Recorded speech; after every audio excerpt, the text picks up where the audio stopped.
Au sport maintenant, c'était le début ce matin des épreuves au championnat du monde de cyclisme à Glasgow en Écosse.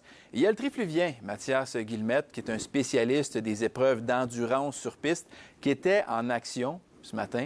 Et pour en discuter avec nous, on a notre collègue Sébastien Boucher. Sébastien, donc, Mathias et ses coéquipiers, il faut dire, ont quand même bien lancé les compétitions ce matin, là.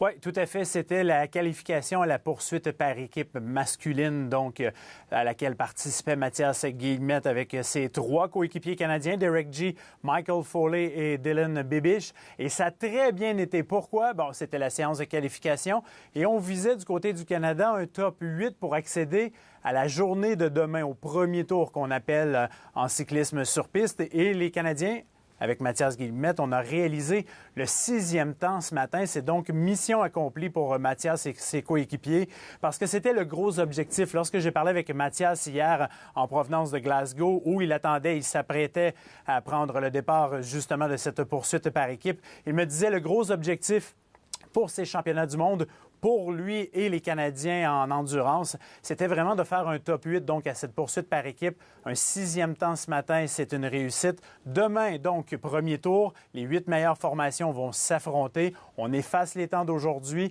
Les 4 meilleurs temps de la journée de demain vont s'affronter samedi soir en ronde des médailles. Et pour le 5e ou 8e temps, ce sera le classement final. Donc, le Canada peut toujours finir.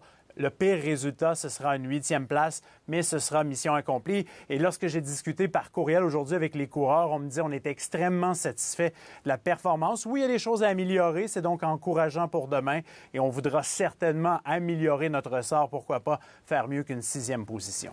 Je comprends donc et on va suivre ça. Et d'ailleurs, Mathias qui va revenir sur la piste plus tard, mais pour 2 autres épreuves. Oui, tout à fait. Bon, il revient demain pour, je le disais, le premier tour, la poursuite par équipe.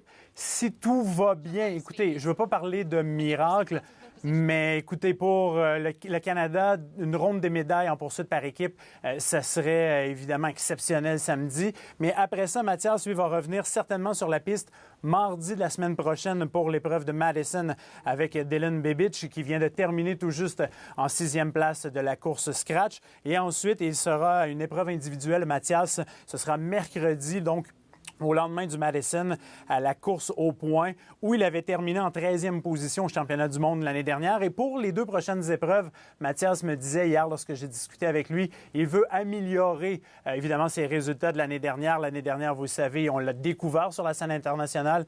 Et cette année, il veut confirmer non seulement sa place, mais confirmer aussi sa place pour les Jeux olympiques de Paris. C'est vraiment l'autre gros objectif pour Mathias Guillemette et la plupart des cyclistes canadiens, c'est-à-dire confirmer notre place pour les Jeux olympiques de Paris l'année prochaine. Sébastien Bouchard, merci beaucoup. Ça a été un plaisir.